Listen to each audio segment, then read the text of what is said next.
Well, Rory, this is the S660 of your guys's, and I guess what should everybody know about this machine? Well, it's a 16.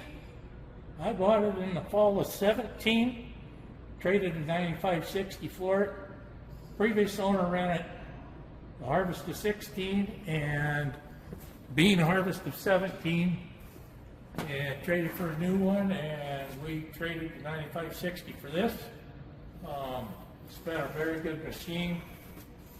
It goes in for a inspection in town to local Deere dealership every year. Anything that needs fixed, we fix. Belts, chains. Had it in before harvest this past season. It's about a $22,000 bill. New feeder house chain, bearings, gears, all that up front. Anything else, dog bones on the back was replaced. A lot of other little things. So I serviced on time or ahead of time. It's been a good machine.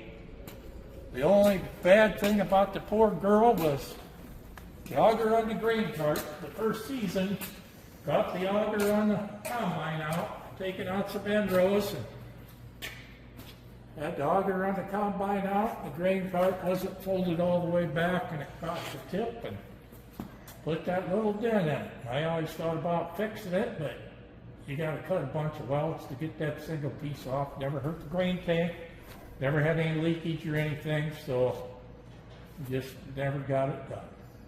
Everything else mechanically, though, you guys fixed, has had no issues. I mean, we ran the auger, that's good balance, doesn't shake the cab.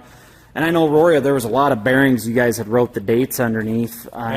It wasn't changed because they failed. John Deere told you guys they're about due on the hour, so you just had them done, right? Yep, and the checks in there, they write stuff on there, and when we change the belt, we write by it.